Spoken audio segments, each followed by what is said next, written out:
যারাই ক্ষমতায় যায় মানুষকে ধোঁকা দেয় তোমার কথা বলে আল্লাহ আল্লাহ এদেশে একটা ওমরের মতো নেতৃত্ব দিয়ে বাংলাকে একটা ঝাঁকুনি দিয়ে ইসলামের পতাকা উড়ায় দাও আল্লাহ। আমরা ক্ষমতায় গিয়ে আমরা অনেক কিছু করবো তা চাই না। আমরা শুধু চাই কোরআন এবং সুন্নাহর রাজ কায়েম হোক, কোরআনের আইন চালু হোক, দেশে শান্তি ফিরে আসুক, এটাই চাই। আল্লাহ সরকারকে কথা বোঝার তৌফিক দাও।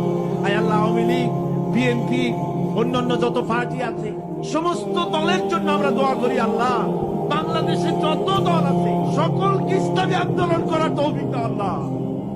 সকলকে দল মত নির্বিশেষে দলাদলি ভুলে গিয়ে ঐক্যবদ্ধ হওয়ার তৌফিক দিয়ে দাও আল্লাহ।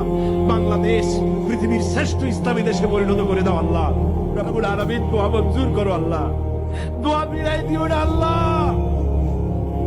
বর্তমান সরকার, রাষ্ট্রপ্রধান, প্রধানমন্ত্রী, মন্ত্রী পরিষদ, সংসদ সদস্য, সেনাবাহিনী, পুলিশ বাহিনী, আনসার বাহিনী, প্রশাসনিক ব্যক্তিবর্গ সকলকে ইসলামের প্রতি মহব্বত তাদের কলিজা ঢুকায় দাও।